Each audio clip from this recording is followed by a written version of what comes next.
Regular podcast listeners and viewers know that we recently spoke with Alicia Porcina and Linda Dorsina-Fori about legacy businesses in Dorchester, those OG places that make Dorchester special.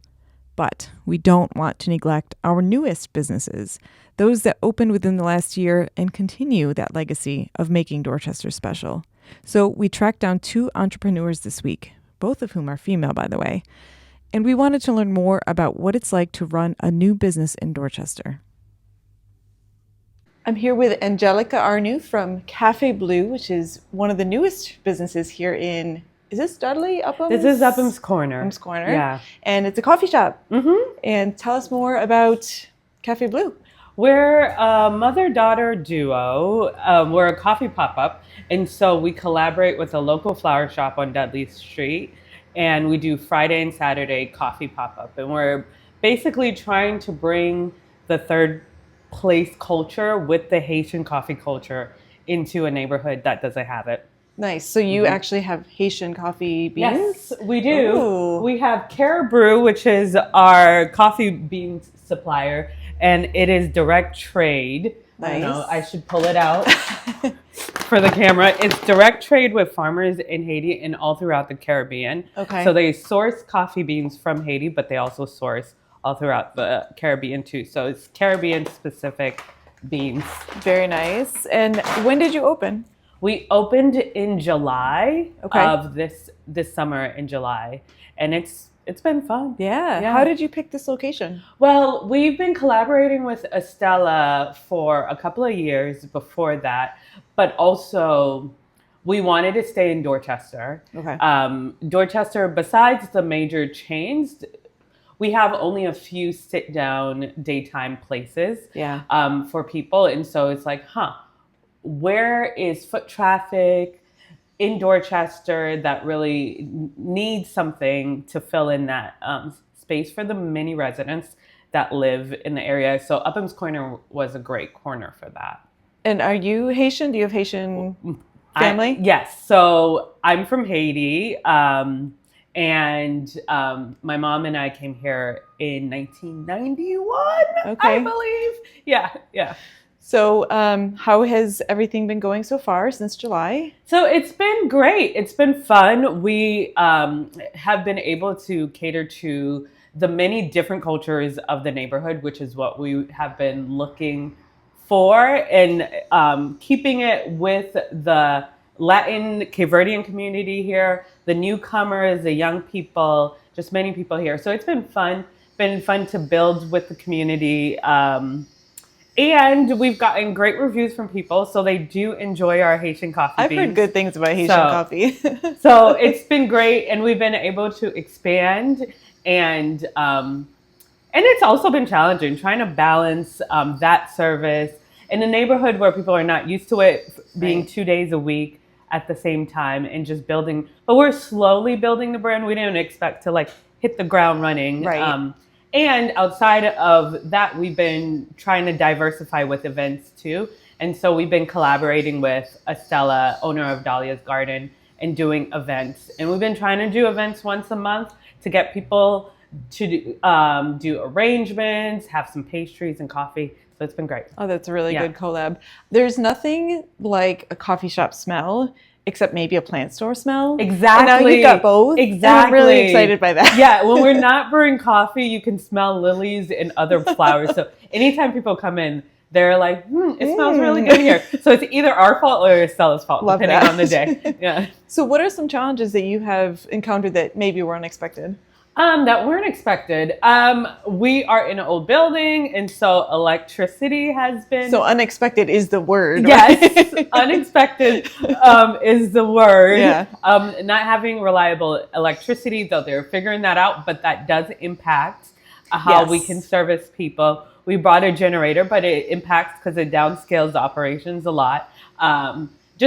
Just being in an old building and us not owning it and us not having the capital to do much, but also trying to be positive and consistent. Yeah. And also foot traffic. I think people just being 2 days a week is not consistent enough. So you see sometimes people walk by and they stare and they're not sure what it is. So luring more people in to be like, hey, we're here. Because anytime we talk to people, they didn't know that we're here. They don't know the flower shop is here. They don't know that on Fridays and Saturdays. So trying to market and lure more people to come in for those days. Yeah, definitely. But it's great that you're in this neighborhood because, like, to your point, there's not a lot of other coffee shops and type of sit-down places here. So bringing that to the community is great. What kind of feedback have you gotten from people who, I know they love the Haitian coffee? Our feedback has been surprisingly great. Yeah, a lot of people love the atmosphere of this shop. You kind of step away from Dudley Street when you enter here. Mm-hmm. So that's been one of the feedbacks. People love our specialty drinks. Like we have a rose mint lemonade that was in the summer. That was a hit that I had been pressured to make sure it stays for the fall winter menu. So lemonade's not very wintry though. Exactly, so. That's what I said. But look, the people have spoken. And we have a specialty plantain spice latte drink. Wow. That goes into collaborating the Haitian flavors. So there's a plantain porridge that we do in our culture that we collaborate as a specialty coffee drink. That's like a meal, but it's a big hit and people have heard about it and come specifically for that, which is that served in like a bowl? No, it's like a pumpkin spice latte. It's a drink. Okay. It's a coffee drink. Gotcha. Yeah. And you can have it hot or cold. Okay. Yeah. Very nice. I have to ask you, because it is the world that we live in, how have the tariffs affected the coffee pricing? So this is more the Caribou question than us. As of now, the coffee bean prices have been stable because Beverly, who owns the business, does a great job operationally. So she has a warehouse in the United States. So she does bulk purchases because also there's instability in the country as well. Right. And so she doesn't want to overly rely on supply chain issues. So as of right now, but there's ripple effects in the next year, in the next 2 years, but it's the price of everything. So it's not just, we can talk about the coffee, but there's the price of milk. There's a price of fresh things, and the struggle of keeping quality high is not compromising on the ingredients, and the ingredients of things go high. And we also don't want to put the price too high for the customer as well, because I think part of third place is a low barrier of entry that anybody can walk in with a few dollars, but then when a cup of coffee is too much, that becomes less attractive. So that's kind of what we're trying to balance. Yeah. But the coffee beans themselves have been okay, but everything else has not been. Okay. Tell me about the bus. So the bus, this is a family incorporated idea. Sister and dad were at a store and they're like, wait, this bar would be great for your coffee shop pop-up. And automatically we connected it to the Haitian public transportation system that's called the Tap Tap. Yep. So it's, I call it a souped up pickup truck that they put a bed over. And what they do is they do public art on the trucks. Okay. And so every truck, and that's our dream, is to eventually put more art into this. Mm-hmm. But Haitians who walked in automatically, they're like, oh, like a tap tap. But yeah, every truck has its own public art display. And it's basically people get up in their seats in the back of the pickup and they pay their way and all that stuff. So this is a tap tap inspired. I feel like one of the artwork on here might have it, but I'd have to find it. Okay. But yeah. That's but this awesome. Is the inspiration. So this was just a found item that they're like, you need this item at Home Goods, not to promote Home Goods. But, I have to tell you, your dad, Seth Daniel, comes onto the podcast and he brings random stuff that he finds in the house. So I can only imagine what the hell he's exposing us. We are the people who will go to antique shops and all that stuff and estate sales. I have a mini SUV that you can put the seats down, because I had already planned that odd furnitures It's coming into your life. coming in. Yeah. Majority of my place is nothing new. I So he love knows that. we have a problem. It's very sustainable. It is. You're Thank being you. eco-friendly. Look at that. Yes, Look love at that. it. It's not an addiction. It's contributing. Yeah. So what advice would you give to other business owners? Especially this in the startup phase, I think the biggest thing is to just start. I think that's the biggest advice, but like start small and not expect this grand money making. I mean, I don't like when people are like, if you're in it for the money, don't like everybody needs to get paid. Yeah, so right. That's not realistic. But if you're in it for like a passive income to get rich, I think you'll be very discouraged. But I think you have to put like really start off small and build with blood, sweat, and tears. Yeah. Yeah. Small business ownership is not a passive income. No, if What? only that would be great. Yeah, honestly. seriously. If we can make $1 million, who are we to scoff at that? But that's not our ambitions. Yeah. Yeah. What about upcoming? Anything new at Café Bleu? Yes. So we have a class in November. We actually have a flyer for it. Sure. We have a centerpiece class for Thanksgiving coming up, and we're one of the partners at Jose Matteo. So we'll be at Upham's Corner Strand Theater with a pop-up there as well. Is that for their Nutcracker? Yes, for their Nutcracker. Awesome. That's Yeah. great. Yeah. So where can people follow Café Bleu if they want more info? Follow us on Instagram. It's Café Bleu, the French spelling, BLEU, Boston. Perfect. On Instagram. Amazing. Thanks so much, Angelica. Yeah, thank you. Tell us about merry-go-rounds. Sure. So Merry-Go-Rounds is a kids consignment store. We've been in business actually since 1989. My mom owned it for over 20 years. Okay. Our original store is down in Easton. Nice. We just opened here in Dorchester our second store at the end of May of this year, so we're about 5 months in. But like I said, we're a children's consignment store, so we have the 2 brick and mortar stores. We sell secondhand and new, high quality, perfect condition kids' clothes, newborn up to size 12 or youth extra large, shoes, books, toys, accessories, and so on. So, And we are on Dot Ave. yes. This is considered St. Mark's neighborhood. Yes. And what's your store number? It's 1737. 1737. Great. Right next to Via Canuccia, in case Yes. those are familiar with Via Canuccia. It's very nice. Yeah, I would imagine you pop over and grab food every once in a while. Very often, yes. What are your hours? So we are open Wednesday to Saturday 10 to 6 and Sunday 10 to 4. Okay. You said kids, so this goes from newborn to... Newborn up to size like 12, 14. So it depends on the brand, but and depends on the kid, but roughly, age 12. Okay. Yes. Why did you pick this spot?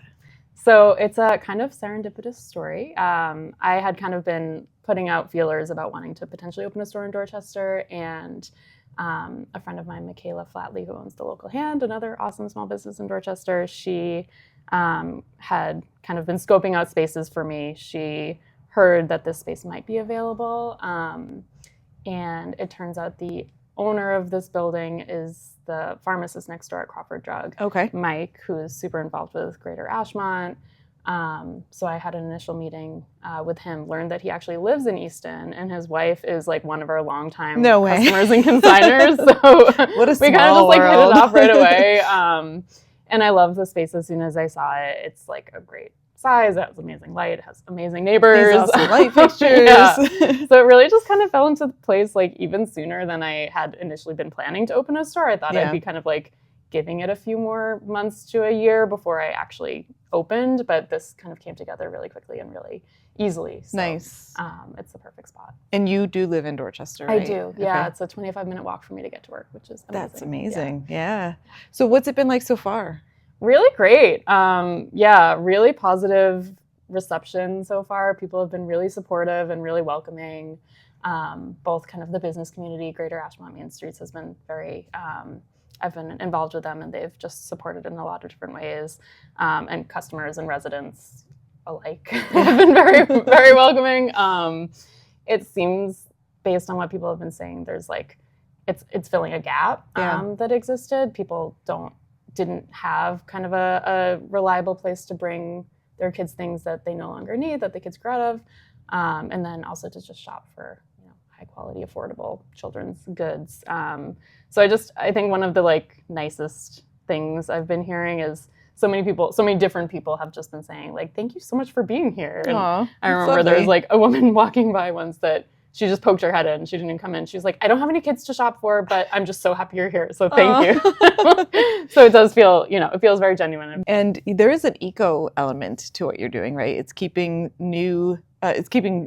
outfits and clothing out of the waste stream, but also like helping people not have to buy new, especially like cheap fast fashion-y kind of clothes, which is tempting for children because they grow too fast. Yes. So this is a nice way to kind of pass on those clothes that maybe you didn't even wear, right? A lot of people get duplicates or, something they don't really like or doesn't fit, and it just goes straight to the trash bin. So I love that. Was that part of the inspiration for doing?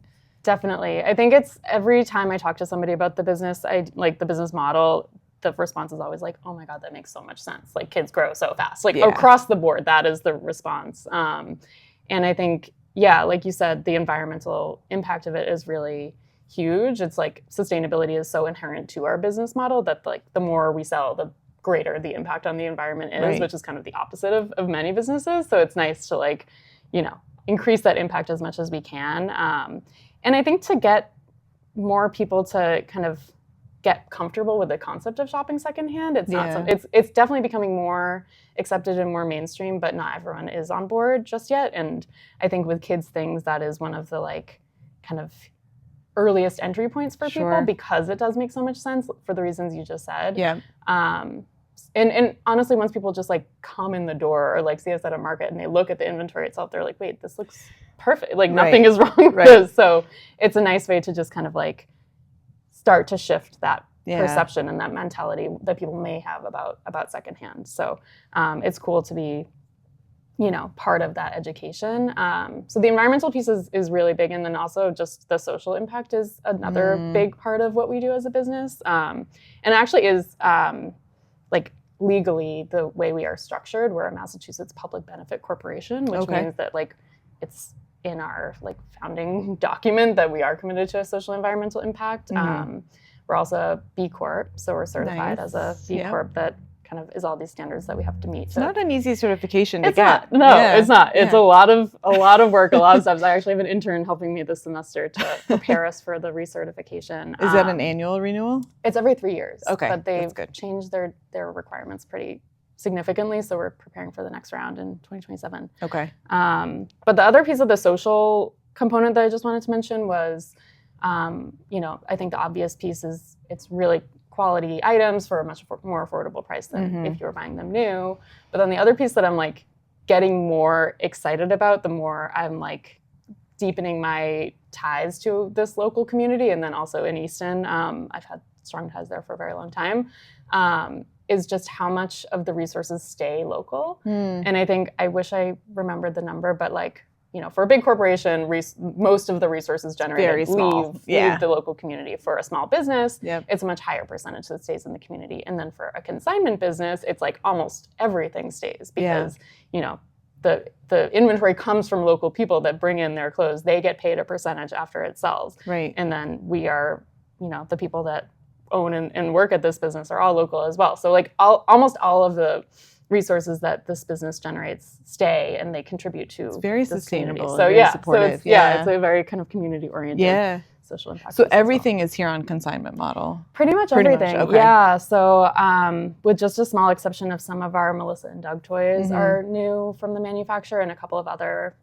like baby items come directly from the manufacturer, but everything else, all the clothes, all the shoes, all the books, most of the a lot of accounting at the end of a we have a great software that helps us manage it all, but it's a lot. Like every single item is unique. It has like thousands upon thousands of individual SKUs. So it is a lot, but it's so do you, if someone were to consign with you, would they expect like an immediate payout when they get? No. So how does that work? So it's a consignment model, which means typically that people would bring things in, we'd inspect it, make sure it meets our standards. Like I said, it needs to be in perfect condition, no flaws. Yep. And then they get a percentage of the sale price after it sells. So that's our system keeps track of all of that.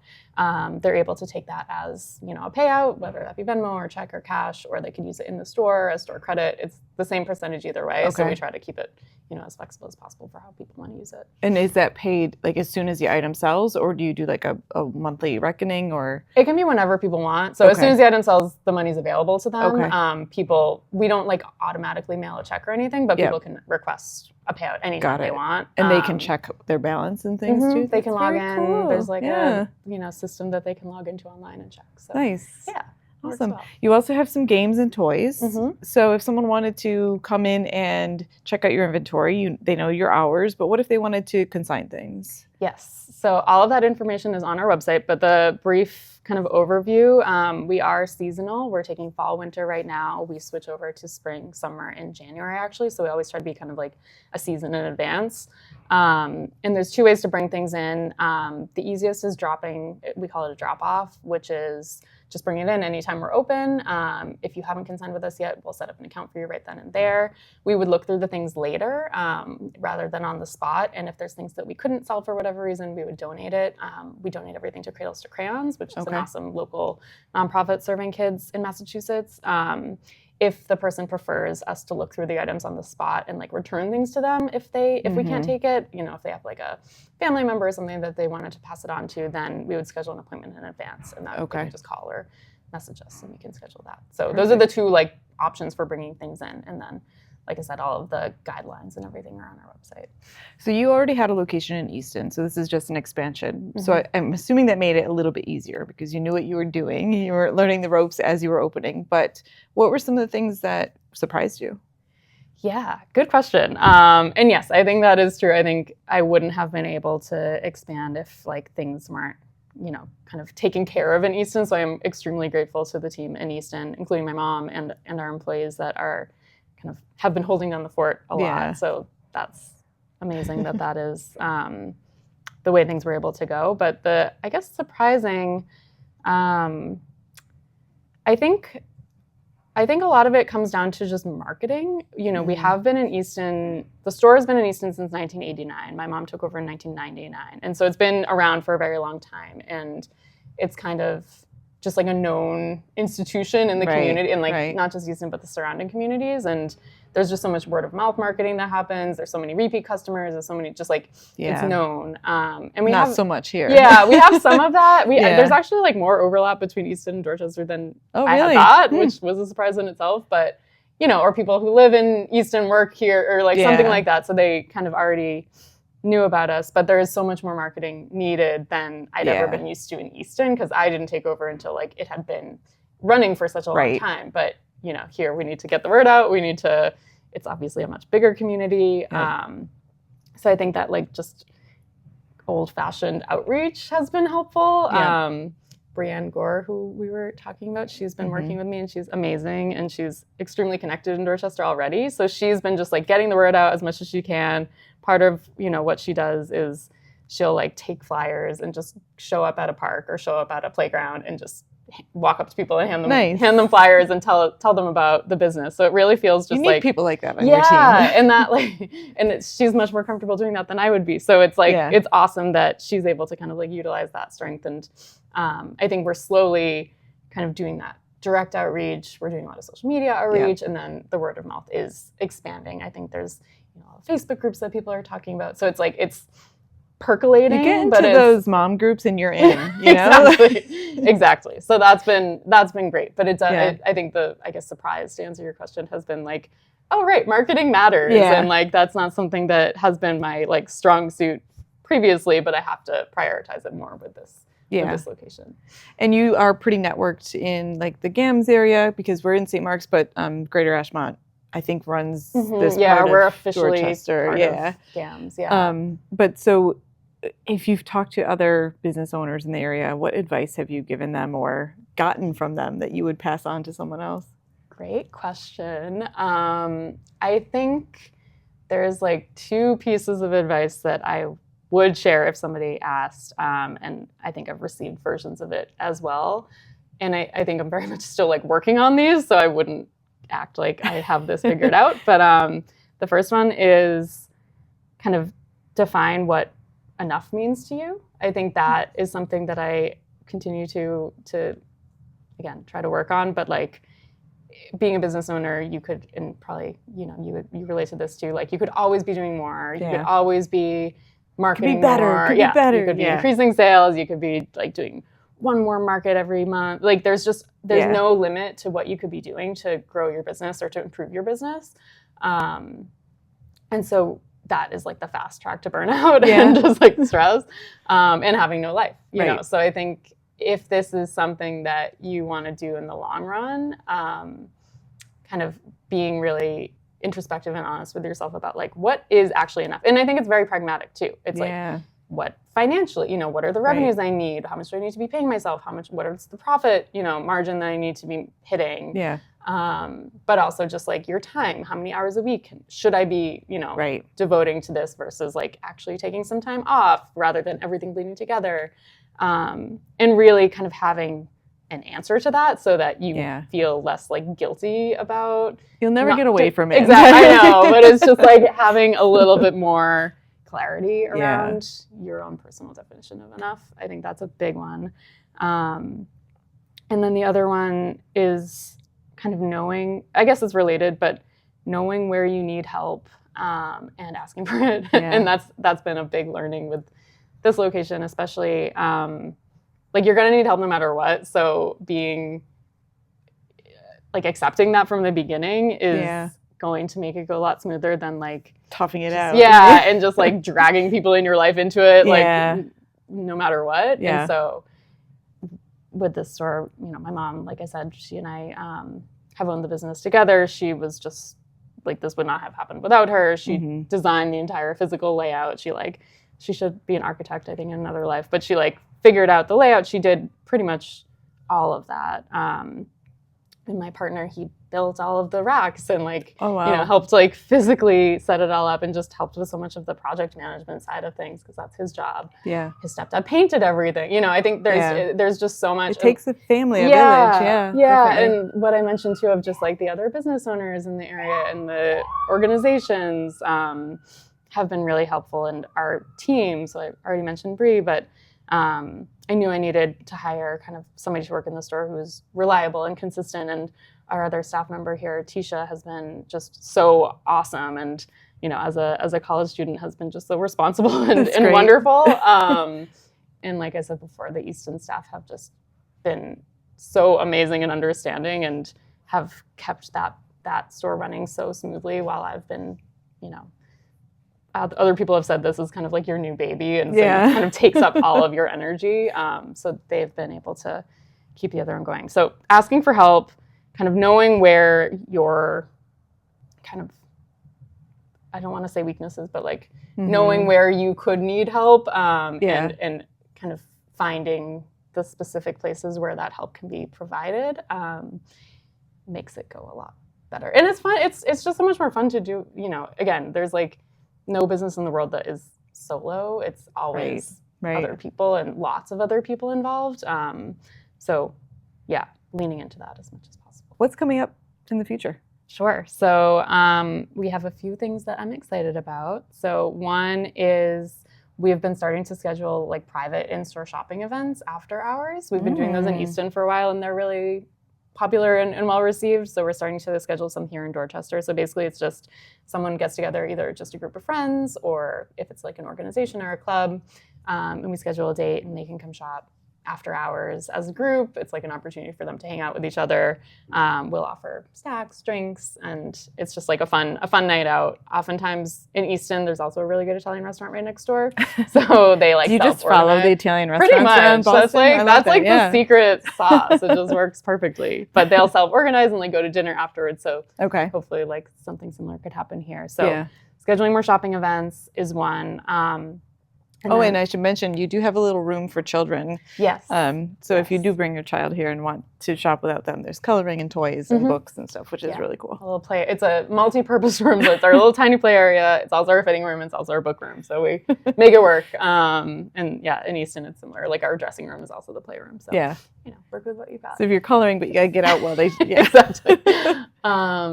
The other thing that we're doing is what we're calling a bin sale. So we tested this concept out. We did a foster parents meetup, and the Melville Park yard sale. We did this at both of those. And basically it's just a bunch of bins of clothes organized by size, and we're selling them for 5 items for $20. So it's like a super discounted opportunity for people to just buy in bulk.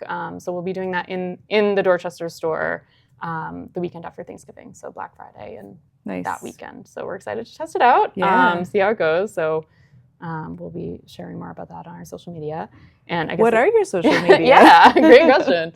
So we're really active on our Instagram. The handle is just merry-go-rounds _. Okay. I also wanted to mention Bree and I have been doing live sales every Wednesday afternoon. So definitely tune in and like you can see what we're showcasing each week. We also post stories daily of like new arrivals, just so we get new things in every single day. So it's always changing, and that gives people an opportunity to see kind of the latest things at both stores. And the lives are on your Instagram? Or yes. Okay, yes. Perfect. Well, we are so happy to have you. I'm going to take a look around. Yeah. Thanks so much. Thank you.